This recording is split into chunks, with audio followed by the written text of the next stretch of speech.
llega hasta sus hogares y hasta sus iglesias, a las prisiones, a los hospitales donde ustedes se encuentren viéndonos, esta conferencia que estamos llevando a cabo acerca del Evangelio de Lucas. Y en esta mañana tenemos el tema: Jesús escoge 12 apóstoles. Lucas 6, del 12 al 19.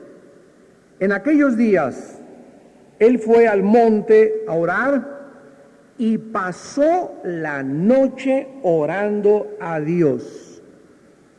Jesús pasó la noche orando a Dios.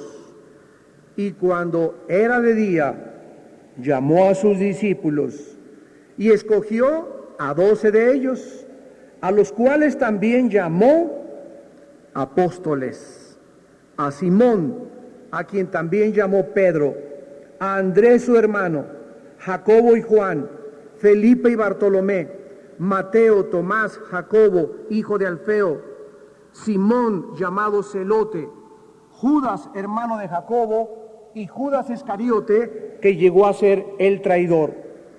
Y descendió con ellos y se detuvo en un lugar llano en compañía de sus discípulos y de una gran multitud de gente de toda Judea, de Jerusalén y de la costa de Tiro y de Sidón, que había venido para oírle y para ser sanados de sus enfermedades. Y los que habían sido atormentados de espíritus inmundos eran sanados, y toda la gente procuraba tocarle, porque poder salía de él y sanaba a todos. El Señor Jesús sabía perfectamente bien que su misión aquí en la tierra sería solamente de 3 años y medio, y que una vez que él ascendiera al cielo, vendrían o variaría la clase de personas que le iban a seguir, pero él necesitaría principalmente un grupo de hombres preparados por él para que ellos continuaran con su ministerio. La mayor parte del tiempo de Jesús, esto es muy importante, la empleó preparando, discipulando a 12 hombres. Él invirtió su tiempo principalmente en la preparación y en el entrenamiento de 12 hombres. Dice la Biblia en el versículo 12 que en aquel día Jesús, está hablando de la persona del Hijo de Dios, se fue al monte a orar y pasó la noche orando a Dios. Esto es increíble porque Jesucristo, como el Hijo de Dios, necesitó toda una noche entera antes de ni siquiera atreverse y decirle a una persona: tú vas a hacer esto, o tú vas a hacer aquello, o por favor quiero que seas mi apóstol. Una noche entera Jesús se la pasa orando antes de atreverse a llamar a nadie. En Juan 5, versículo 19, Jesús dijo: de cierto les digo, no puede el Hijo hacer nada.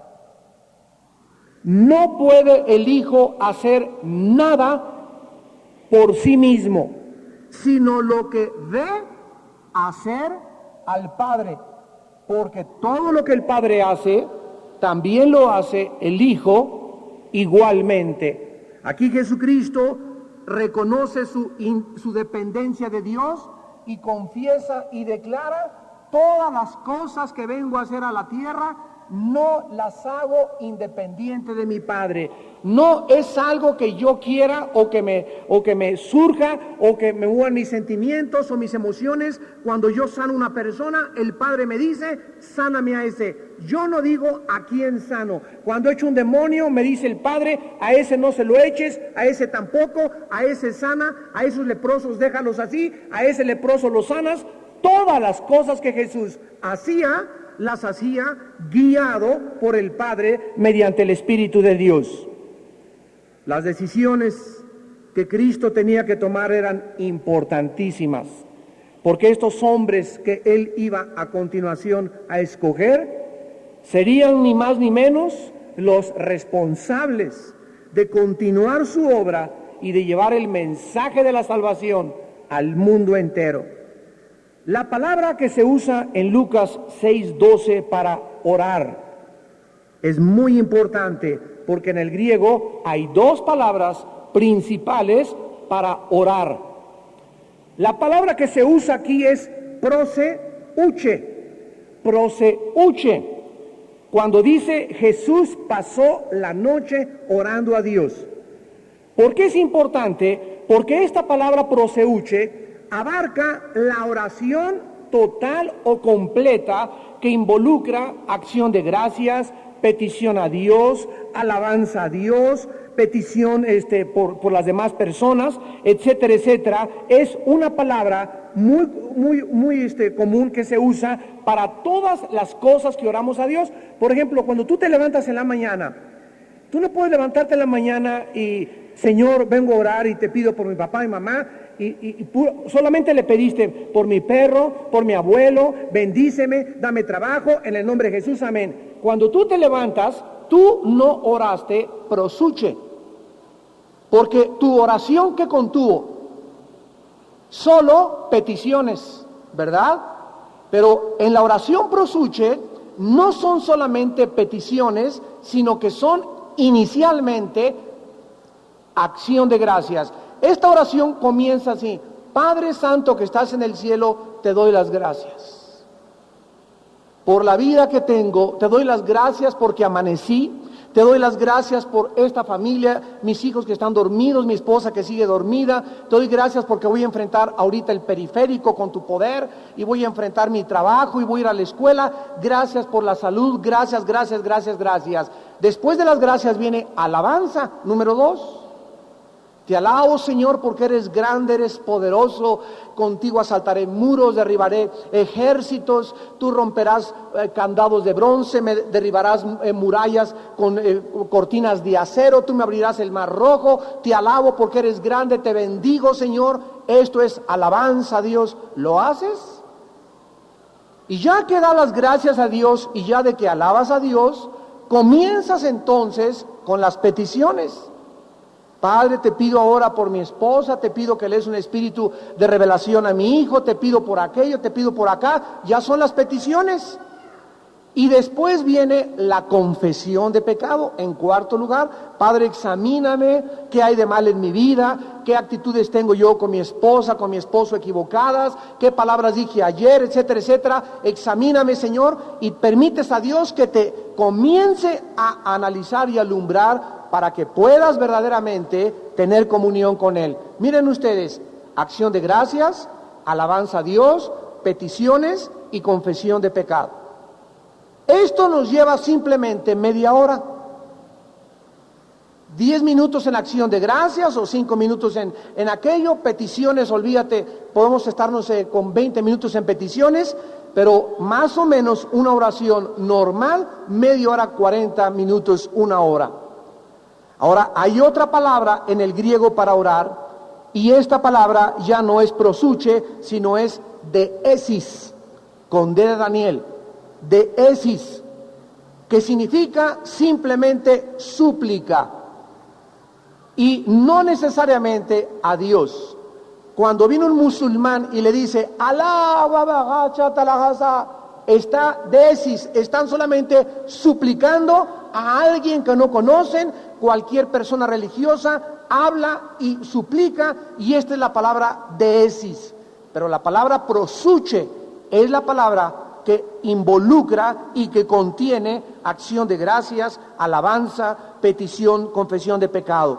Desde luego que en el caso de Cristo, Él jamás tenía ningún pecado que confesar. Ahora bien, ¿cuánto tiempo nosotros empleamos para la oración?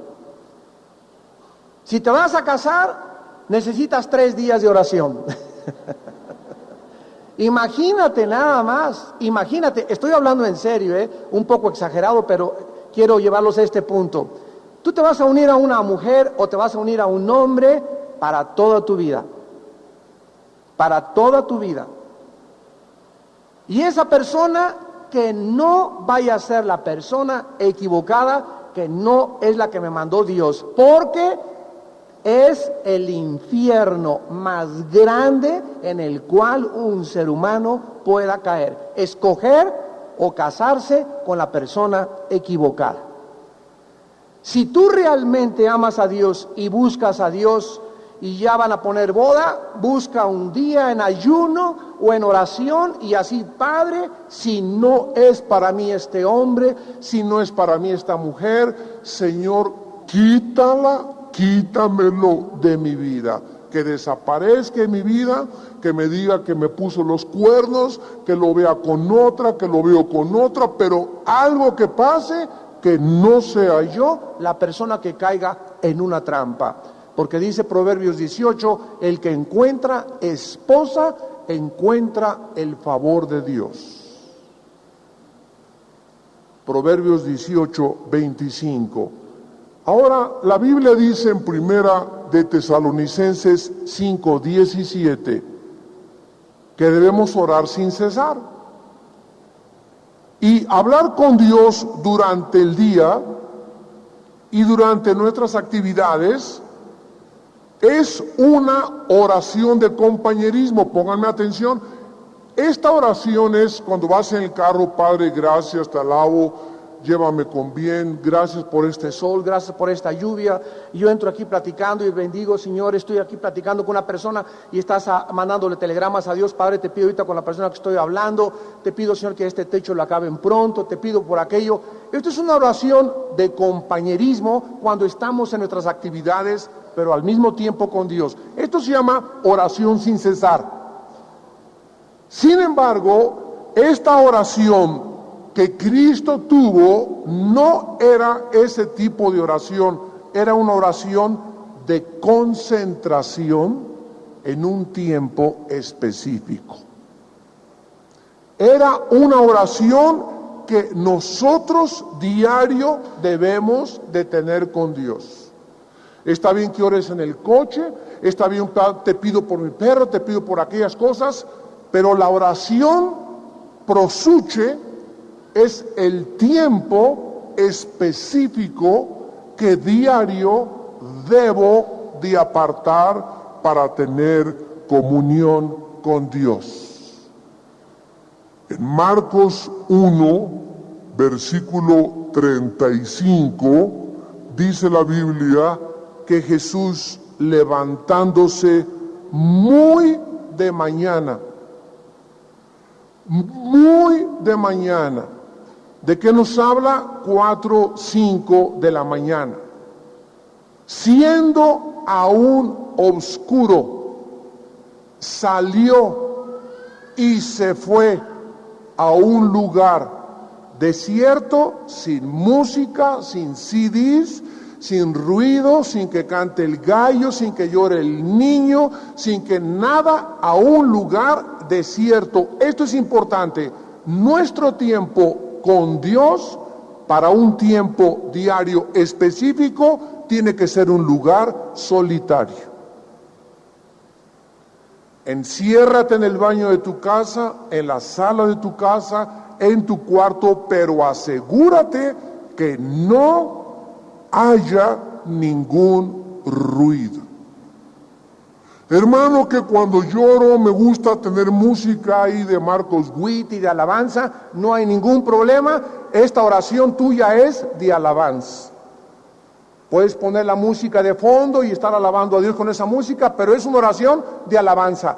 Pero esta oración, vuelvo a insistir, esta oración, este tiempo específico con Dios, no puede haber el menor ruido del aire. ¿Por qué? Jeremías capítulo 23. Esta revelación es tremenda para todos nosotros que vamos descubriendo los secretos de Dios. Dice en Jeremías 23, 18. Porque ¿quién estuvo en el secreto de Jehová y vio y oyó su palabra? ¿Quién estuvo atento a su palabra y la oyó? Esta palabra en el hebreo secreto es precisamente de lo que estamos hablando. Cristo buscaba estar a solas, en secreto con su Padre Celestial. Descubran ustedes mismos en Jeremías 23:18 que es lo que tú vas a descubrir en el tiempo a solas con Dios. Dos cosas, ¿ya las viste? En primer lugar, ahí vamos a ver, ¿ya lo vieron? Ahí vamos a ver, y en segundo lugar vamos a oír su voz. Si yo quiero estar absolutamente seguro de que la persona que escogí para mi esposo, el negocio que voy a hacer mañana, el viaje que voy a hacer de vacaciones o la casa que voy a comprar, etcétera, etcétera. Si yo quiero tener una seguridad absoluta, o la universidad que escogí, no sé si ser arquitecto o irme de misionero, no sé si ser ingeniero o el Señor quiera que yo sea médico, nadie, ni tu papá, ni el pastor, ni el cura, ni el arzobispo, ni nadie te va a poder influir, porque somos responsables delante de Dios, todos como individuos. El pastor te podrá dar una guía y decirte, pues mira, de acuerdo a sus aptitudes, bla, bla, y te puedo orientar, pero a lo mejor no es realmente el tiempo y Dios tiene para ti otra cosa. Tu padre te puede dar un buen consejo, pero recordemos, la gente no es la que nos va a guiar en nuestra vida, sino el Espíritu Santo. Porque hay mucha gente que busca, a ver, lo que diga esa persona voy a hacer. Y según el consejo que me digan, eso, ¿sabes una cosa? Está bien que oigas el consejo, y en la multitud de consejeros se afirma la sabiduría, pero últimamente la decisión la tomas tú. Y no digas, me pusieron una pistola y me obligaron a esto. El que toma la decisión es responsable. En el secreto de Dios no puede haber ruidos, no puede haber interferencia, no puede haber la música esa, porque en ese momento Dios me va a hablar a mi espíritu. Y no va a ser necesariamente con una voz audible, Armando, quiero que hagas esto o que lo otro, sino voy a sentir en mi espíritu su presencia. Y escuchen, mientras más pasa el tiempo en el cual yo gasto tiempo y paso tiempo a solas con Dios, y llevo 6 meses, 1 año, 3 años con este hábito, más sensible me vuelvo a su voz y a su dirección, menos decisiones equivocadas cometo en mi vida.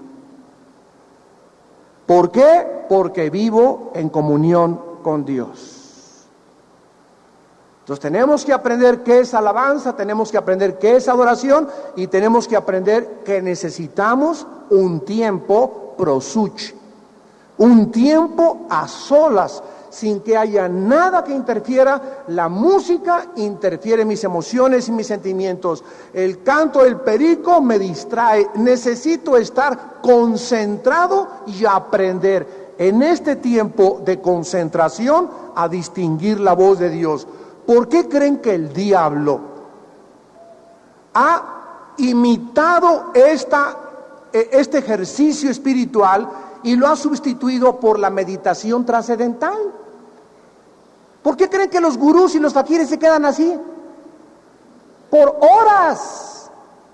El yoga igual en la filosofía, ¿verdad? El yoga como ejercicio es buenísimo, pero la filosofía que está detrás de estas prácticas es la que es anticristiana.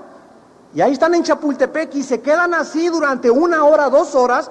¿Por qué? Porque la sustitución, el diablo sabe que así como nosotros necesitamos ese tiempo a solas para concentrarnos con Dios, el diablo también se manifiesta a esas personas a través de la meditación y del budismo zen trascendental. Todo es una imitación de él. El diablo no es original en nada de lo que él inventa.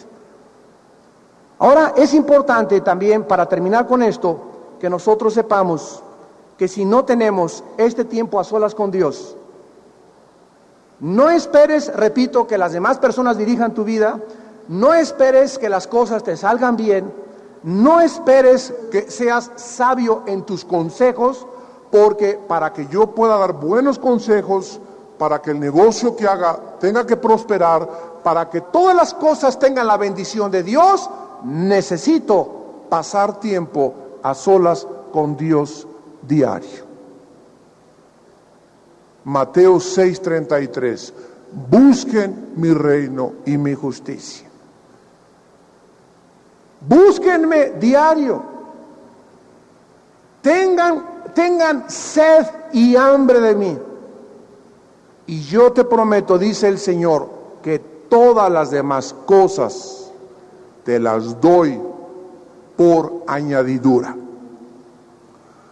Ahora regresamos a Lucas 6 y vemos que después de que Jesús toda la noche, Él es Jesús, ahora imagínate nosotros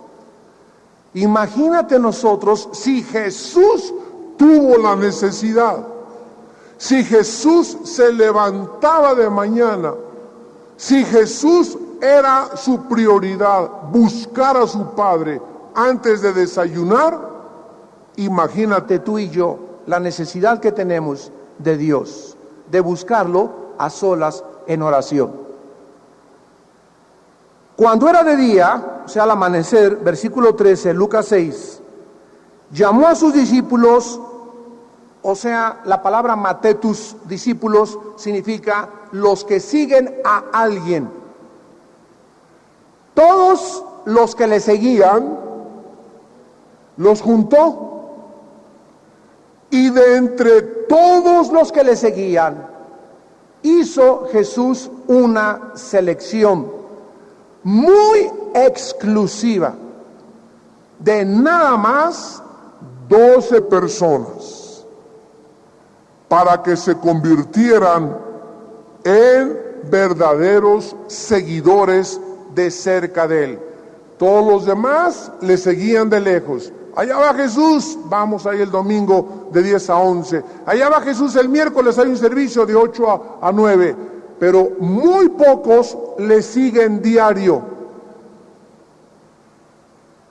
Muy pocos desayunan, comen, cenan y se van de vacaciones con Jesús. O no lo dejan, o no lo invitan y lo dejan a Jesús y se van de vacaciones y lo dejan a Jesús en otro lado.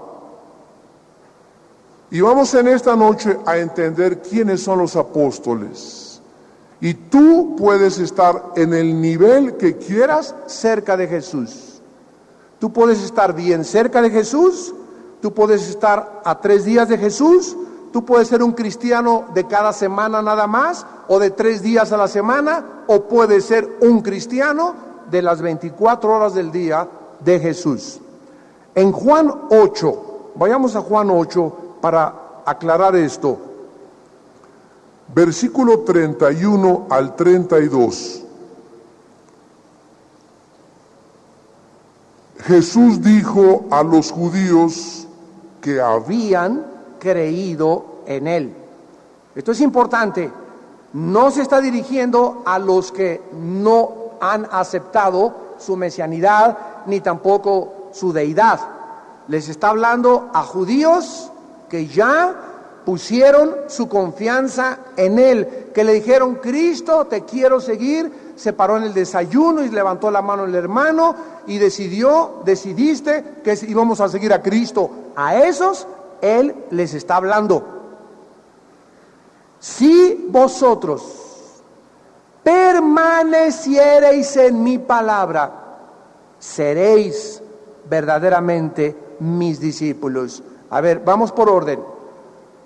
Hay una distancia grande entre una persona que dice: recibo a Cristo y ya invité a Cristo a mi corazón, y otra cosa es personas que después de que aceptaron a Cristo realmente comienzan diario a estudiar la Biblia.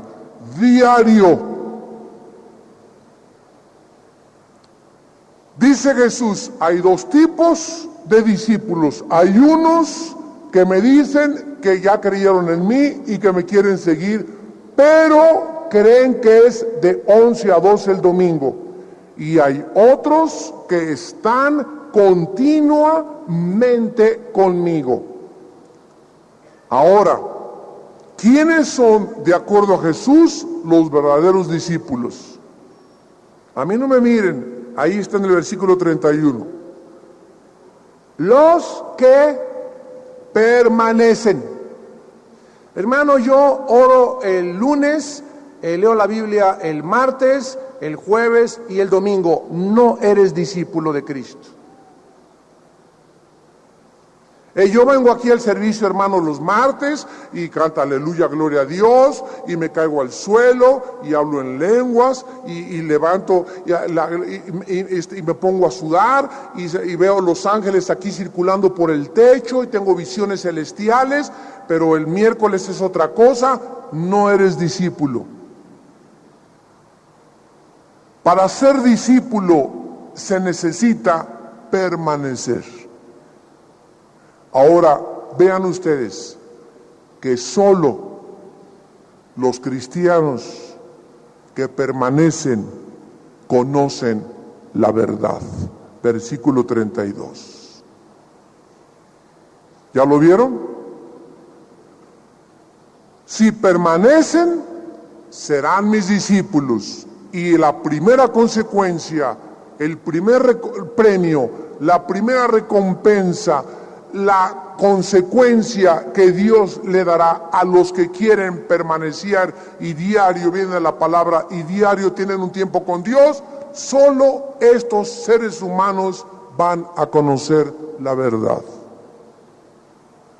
¿Cómo es posible que haya cristianos de 5 años y no entiendan todavía la diferencia entre el mormonismo y el cristianismo, entre el catolicismo y el cristianismo, entre los testigos de Jehová y entre el cristianismo, entre el ateísmo y el cristianismo, entre el comunismo y entre el cristianismo, entre la masonería y entre el cristianismo? ¿Por qué están así? Porque no conocen la verdad.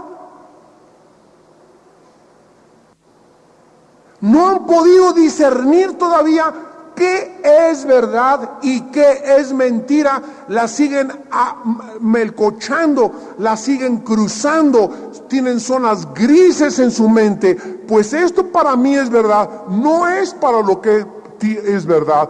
¿Qué dice Dios acerca de esto? ¿Por qué no puedes distinguir? ¿Por qué no puedes separar entre el error y la verdad? Porque no sigues a Jesús.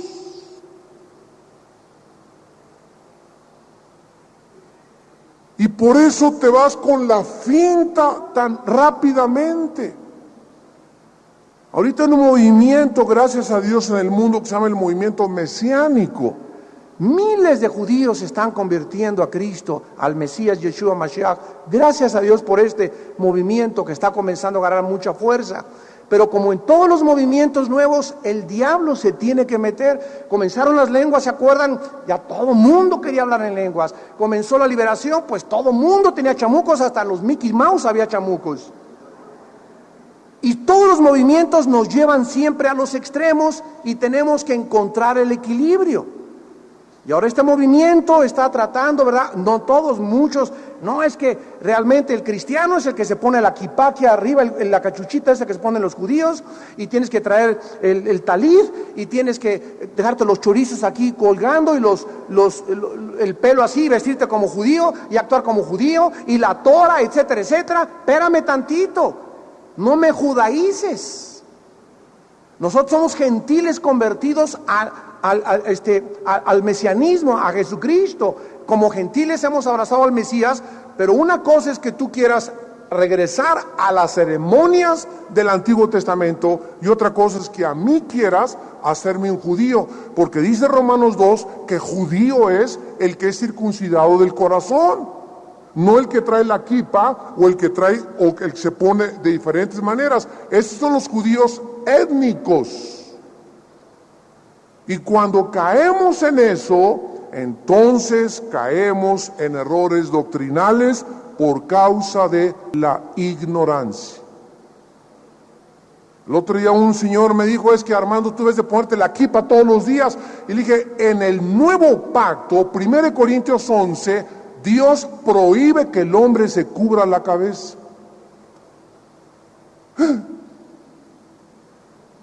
Dios no quiere, bajo el nuevo pacto, que nos tapemos, o que entremos aquí con sombrero, o que entremos aquí cubiertos de la cabeza. Eso está perfectamente bien comprendido. Y las mujeres, al contrario, si traen el pelo muy corto, que se tapen y hasta rebozo que se pongan.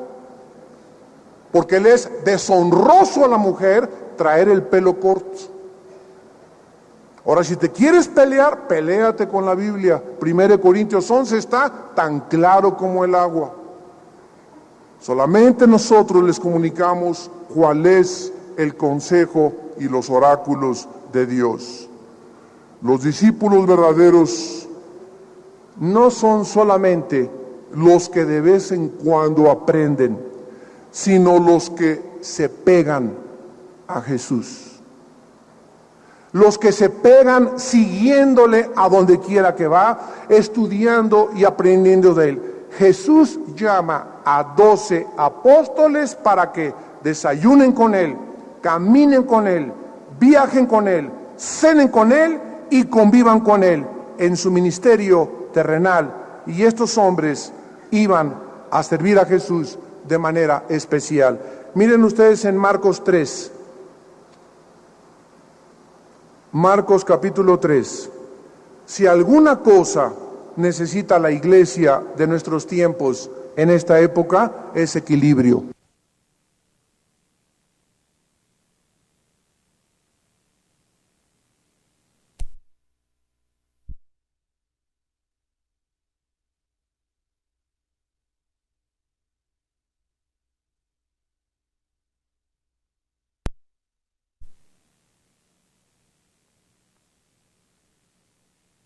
Equilibrio en todas las doctrinas. Y le pedimos a Dios que nos dé sabiduría para traer equilibrio a la iglesia. Porque es lo más fácil de la vida, irnos siempre a los extremos. Dice en Marcos 3, versículo 13, subió al monte y llamó así a los que él quiso. Y vinieron a él. Y estableció a 12 para que estuviesen con él. ¿Para qué los llamó? Cuando Dios te llama, ¿para qué te llama?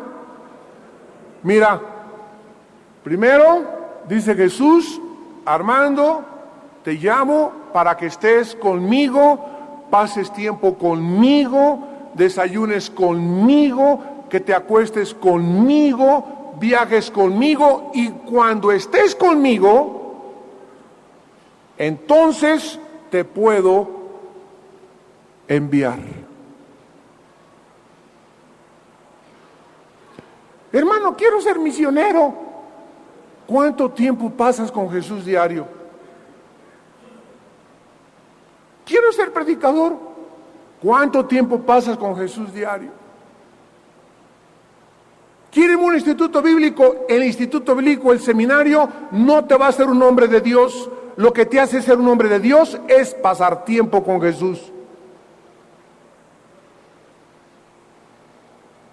Tú puedes ir a un seminario y estudiar escatología, demonología, si quieres criminología también, lo que tú quieras. Pero el conocimiento no te hace un hombre de Dios. Lo que nos transforma, lo que nos hace parecidos a Jesús, es el tiempo diario que pasamos con él.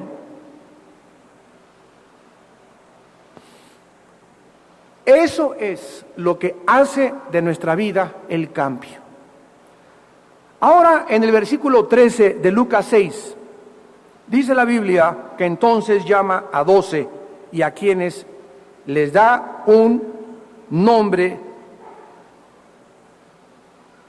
el cual es apóstoles. La palabra apóstol viene del griego apostolos y significa enviado a una misión especial, así, franca y llanamente. Una persona apostolos es una persona que ha sido enviada a una misión especial. Una palabra que podría tener una similitud con esta palabra en el castellano moderno es embajador. Un embajador. Un embajador es una persona que va enviada a Francia, a otro país, de su país de origen, especialmente representando el gobierno con las cartas credenciales del gobierno que lo envía para representar en otro país al país que lo está enviando. Nosotros somos enviados del cielo. No somos de este mundo, Juan 17, y hemos bajado a un mundo ocupado por el enemigo, a un planeta en guerra contra el mundo de donde venimos nosotros, y venimos a representar a este mundo a Dios dignamente. Y si Dios me manda a este mundo a que yo lo represente, Él me va a dar mi saco, me va a dar mi corbata, mi casa, mi coche, y no me tengo que preocupar por las necesidades. Imagínense el embajador de México en Francia, ahí en Francia, pues no tengo casa para rentar, o no tengo un coche para caminar. Pues qué tipo de embajador es, ¿verdad? Su país necesita proveerle todo para que lo represente dignamente. Él no tiene que andar buscando trabajo en Francia para poder proveer sus necesidades. Así, si nosotros entendemos esto, Dios nos proveerá de todo. ¿Por qué? Porque a lo que le interesa a Dios es que lo representemos. Miren 2 Corintios 5. Este es el corazón de Dios para nuestra vida, que lo representemos, y lo demás dejémoselo totalmente a Él. Dice en 2 Corintios capítulo 5,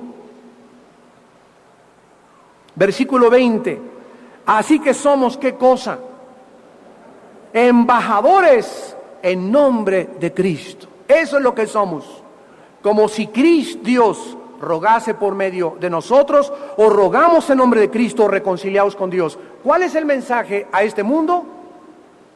El mensaje a tu mamá, el mensaje al político, el mensaje al científico, el mensaje al presidente, el mensaje que traemos del otro mundo a este mundo es: reconcíliate, haz la paz con tu Creador. ¿Cómo? Nos preguntan los seres extraterrestres de este mundo.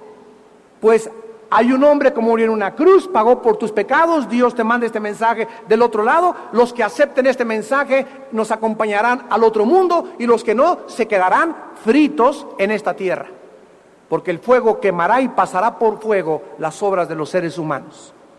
Y el tiempo se está acabando.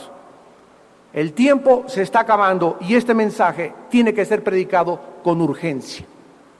Hagan la paz con Dios, arrepiéntanse de sus pecados. Ahora, estos hombres a quienes Cristo escoge, los llama para una misión especial, como la palabra apóstol lo indica. Mateo 10, versículos 1 y 2. Llamando a sus 12 discípulos, les dio autoridad sobre los espíritus inmundos, para que los echasen fuera, y para sanar toda enfermedad y toda dolencia. Los nombres de los 12 apóstoles son, como ya los acabamos de leer. En Hechos capítulo 9, vimos en Mateo que estos hombres tenían un poder contra Satanás.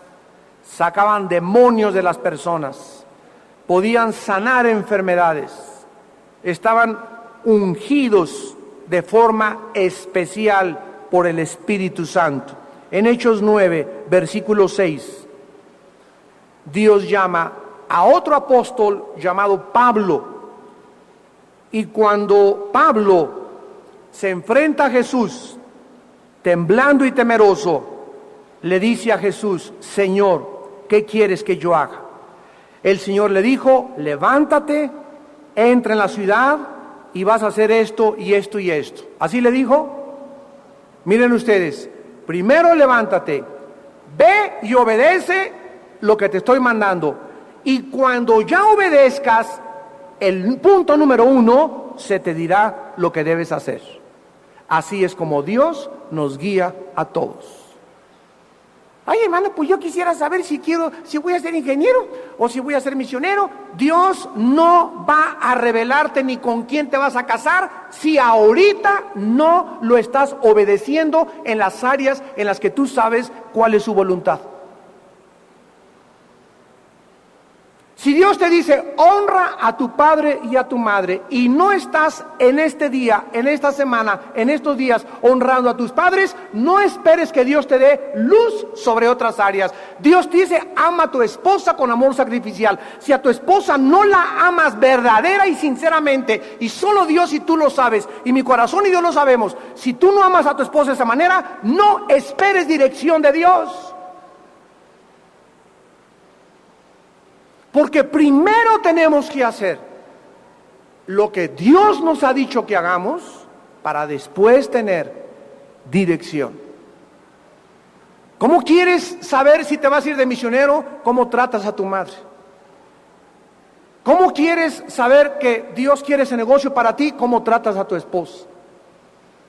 ¿Cómo quieres que Dios prospere tu negocio? Algún día te bendiga cuando tienes deudas y a nadie le pagas lo que le pides prestado. Te dicen la tranza de Tlalnepantla. ¿Cómo queremos nosotros entender que Dios es un Dios santo? Ve allá y se te dirá lo que tienes que hacer. Entonces Dios primero espera que dé yo el primer paso del escalón para darme luz para el segundo paso. Dios nunca me va a dar luz en los próximos escalones de mi ascenso o de mi vida, si en los que ahorita estoy parado no tengo luz. Ahora, ahí en Hechos 9, del 15 al 16,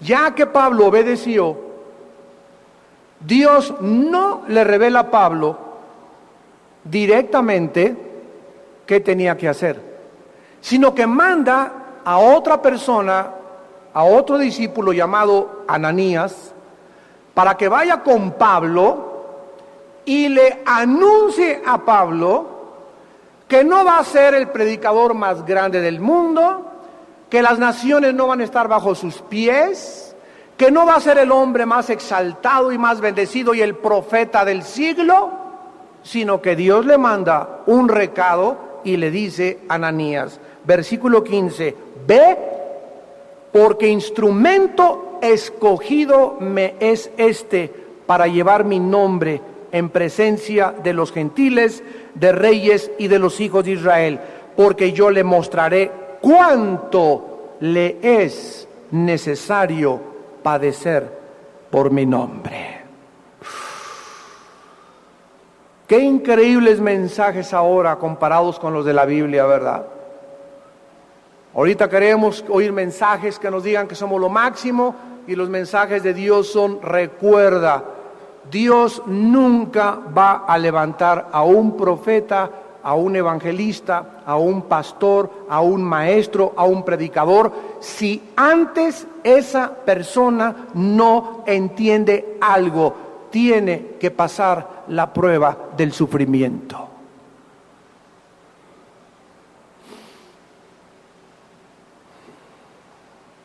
Yo quiero ser predicador, hermano, y salir en la televisión así como usted. Y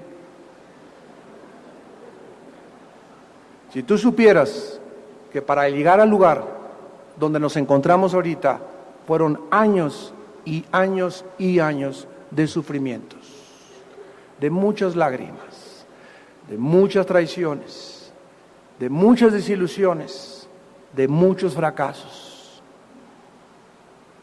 para que a través de todas estas pruebas pudiéramos ser moldeados por Dios, formados por Dios, y poder estar verdaderamente representando a Dios con dignidad y con integridad. Si tú quieres seguirme, carga tu cruz. No hay corona sin cruz antes. Porque si sufrimos con Él, Romanos 8, reinaremos con Él. Filipenses 1:29, porque a nosotros nos es concedido no solo creer en Cristo, sino también padecer por su nombre. Y ahí es donde los cristianos chillan. Me puso cara de fuchi, me hicieron esto, no te comprendo. Ay, y puras banalidades y puras infantilismos tontos y no entienden que es sufrimiento seguir a Cristo. Decepciones, desilusiones y aprender a soportarnos entre nosotros y a perdonarnos entre nosotros. Si no, entonces, ¿de qué material estamos hechos? La vida cristiana no es solamente feliz y chocolates y dulces y lenguas y dones y por aquí y por allá. La vida cristiana es una crucifixión de nuestra carne diaria. No hay caminos cortos para la santidad. Es un camino largo ir andando y llorando el que lleva la preciosa semilla. Ahí están las lágrimas, ahí está el sufrimiento. Nunca cuando siembras es todo favorable, el sol y la luna, y te pegan el calor en el cuerpo y estás rompiendo la tierra y pasan meses y no salen las mazorcas ni el maíz, pero después crece la mazorca y dices, valió la pena haber sembrado con lágrimas y haberme sacrificado por la cosecha tan grande que tengo ahora. Y las cosechas nunca son instantáneas, jamás. Tú tienes que sembrar y tienes que seguir luchando y tienes que perseverar y tienes que mantenerte firme para recibir la bendición y la promesa de Dios. Así es como el Dios de la Biblia quiere enseñarnos a que vivamos para Él. Y finalmente, dice la Biblia que estos apóstoles que Dios llama deberían tener ciertas características. Vayamos a Hechos capítulo 1, dos características principales. Estos apóstoles que Jesús llamó fueron especiales, repito, fueron especiales, porque estos apóstoles, dice Hechos 1, cuando Judas, ¿se acuerdan ustedes que se ahorcó? ¿Cuántos quedaron? Quedaron 11, pero como el número 12 en la Biblia es un número que simboliza gobierno, el 12 significa gobierno, tenía alguien que sustituir a Judas para que quedaran otra vez 12 apóstoles. Y cuando los apóstoles, ya después de que Judas se ahorca, posiblemente se le rompió la cuerda a Judas y se cayó sobre unas rocas y se enterró y todas sus entrañas quedaron ahí tiradas en el suelo, como un perro murió Judas. Primero se cuelga, se rompe la cuerda y se va contra las rocas y ahí queda hecho pedazos en el suelo. Los apóstoles se juntan, Hechos 1:21, y dicen, es necesario que de estos hombres que han estado junto con nosotros todo el tiempo que el Señor Jesús entraba y salía entre nosotros, comenzando desde el bautismo de Juan, hasta el día en que de entre nosotros fue recibido arriba, uno sea hecho testigo con nosotros de su resurrección. ¿Cuál era la característica para nombrar un apóstol? Haber estado con Cristo desde que fue el bautismo de Juan hasta el día de su resurrección. Si una persona no había estado presente cuando Cristo fue bautizado en el río Jordán, ni tampoco había visto a Cristo resucitado, no podía ser contado entre los apóstoles. Y en segundo lugar, en 2 de Corintios 12, versículo 12, 2 de Corintios 12, estas personas, llamadas apóstoles especiales de Jesús, tenían que haber sido dotados para hacer milagros, todos ellos. Dice 2 de Corintios 12, con todo, dice el apóstol Pablo, las señales de apóstol han sido hechas entre vosotros en toda paciencia por señales, prodigios y milagros. En Hebreos 2, versículo 3 y 4, Hebreos 2, 3 y 4, dice la Biblia, porque si la palabra dicha por medio de los ángeles fue firme, y toda transgresión y desobediencia recibió justa retribución, ¿cómo escaparemos nosotros si descuidamos una salvación tan grande, la cual, habiendo sido anunciada primeramente por el Señor, nos fue confirmada a nosotros, dice, por los que oyeron, testificando Dios juntamente con ellos, o sea, con los apóstoles, con señales, prodigios y diversos milagros y repartimientos del Espíritu Santo según su voluntad. La evidencia de que estos hombres habían estado con Jesús y eran del equipo selecto de Jesús eran las señales, los milagros y los prodigios que comenzaron a hacer. Entonces Dios ahora, ¿verdad? ¿Hay después de estos apóstoles más apóstoles? Sí los hay. Efesios 4, 11 y 2. Aún nos puso Dios apóstoles, profetas, evangelistas, pastores y maestros, hasta que lleguemos a la unidad de la fe. Como no hemos llegado todavía a la unidad de la fe, todavía hay profetas, todavía hay apóstoles, no como los de Jesucristo. Pero los apóstoles que ahora son otro tipo de personas enviados por Dios a misiones especiales, y actualmente en el mundo cristiano se le llama apóstoles a todas aquellas personas que fundan iglesias o que levantan movimientos muy grandes o que tienen iglesias, ¿verdad? Esas personas actualmente se les llaman apóstoles. Acabamos en Lucas 6 y dice la Biblia que Dios escoge a Pedro, Santiago y Juan, que eran pescadores, eran hombres de negocios. Mateo era un hombre adinerado, colector de impuestos. Simón era un político nacionalista, dedicado a derrocar al imperio romano. Natanael, un hombre muy religioso. Dios escoge diferentes personalidades. Sin embargo, el poder de Cristo trabaja a través del albañil, del plomero, del ingeniero, del científico, del abogado y del médico. A cualquier persona que se rinda al señorío de Jesucristo, Dios lo invita a trabajar con él. Y dice la Biblia en Lucas 6, 17, se detuvo en un lugar alto, en compañía de sus discípulos, comenzaron a ministrar. Dios, pues, nos ha llamado a todos nosotros a representarlo, a ser sus embajadores, algunos no directamente como apóstoles o enviados a comisiones especiales, a otros sí, pero sin embargo todos nosotros debemos de recordar que no fuimos llamados a lo mismo, porque dice 1 Corintios 12, y termino con esto, versículo 28, 1 Corintios 12, 28, aún nos puso Dios en la iglesia primeramente apóstoles, ¿ya lo vieron? Que dice primeramente apóstoles, o sea que los apóstoles en la iglesia tienen el número 1. Dice en Efesios 2 que son la base y el cimiento de la iglesia. En la Nueva Jerusalén, los nombres de los 12 apóstoles estarán en los cimientos de la Nueva Jerusalén. Después, ¿quién sigue? Profetas. En tercer lugar, ¿quiénes? Maestros. Luego, los que hacen milagros. Después, los que sanan. Después, los que ayudan. Aquí todos los edecanes, todos los que están en la librería, en servicio, en seguridad, todos aquí están, ¿qué cosa? En los que ayudan. Después, los que administran. Después y al final, los que tienen lenguas.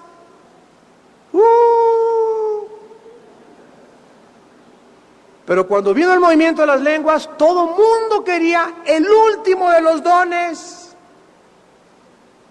Y si no tenías este don, ni siquiera podías ser cristiano, ni tenías el Espíritu Santo. ¿Son todos apóstoles? Versículo 29. No oigo. ¿Son todos profetas? ¿Todos maestros? ¿Hacen todos milagros? ¿Tienen todos dones de sanidad?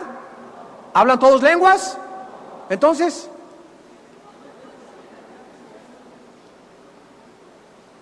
Dios mío, qué claridad de tu santa palabra, qué complicados somos.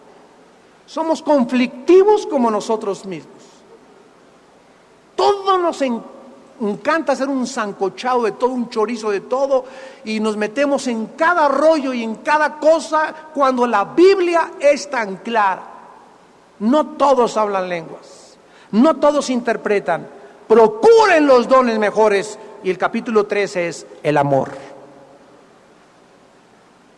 Amados en Cristo, en esta mañana Dios a muchos de ustedes los ha escogido y nos ha escogido para seguirlo y estar con Él. Número 1, recuerda que seguir a Cristo es tener comunión con Él diario. 2, representarlo dignamente con un buen testimonio en medio de tu familia, en medio de tu oficina, en medio de tu escuela. 3, tienes un mensaje que compartir, y yo también.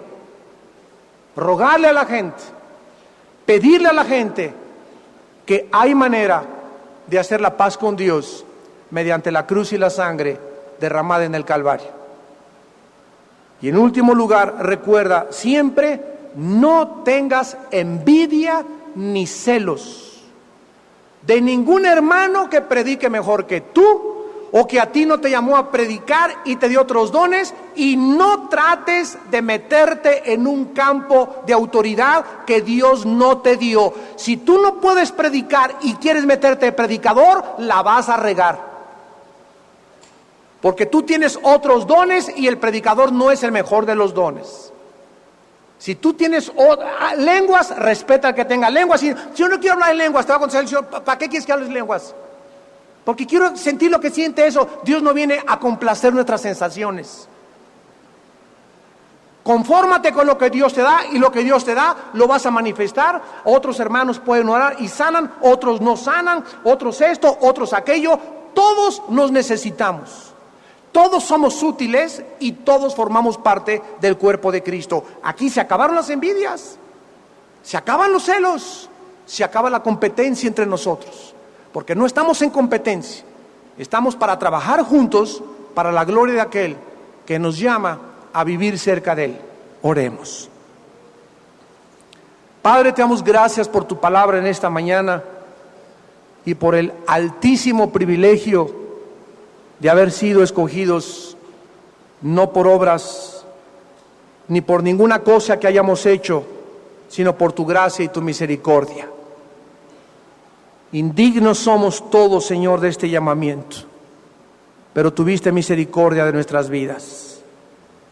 Te damos gracias por tu soberanía, por tú a cada quien escoges y le das a cada quien el lugar, el tiempo, la esposa, la familia, el ministerio, los dones que necesitamos para tu obra. Así como en una construcción hay electricistas, carpinteros, plomeros, los que ponen el piso, los que ponen el aire acondicionado, todos tienen diferentes ministerios. Entre ellos no puede haber celos, porque cada quien está haciendo su parte de la construcción. Así nosotros, Señor, madúranos, para que entre nosotros no haya disensiones como los corintios, que hablaban en lenguas y tenían todos los dones, pero eran carnales, inmaduros y niños en su manera de pensar. Oh Dios, líbranos de esta inmadurez en esta iglesia. Danos sabiduría y equilibrio en las doctrinas, porque queremos proclamar tu consejo, Señor, honrar tu nombre, bendecir a tu pueblo y orientar a tu pueblo también. Bendícenos en esta mañana, Padre, y le damos toda la honra y la gloria a Jesucristo de todo lo que somos y lo que haremos, porque solo Él es digno de toda nuestra adoración y de toda nuestra alabanza por los siglos de los siglos. Amén.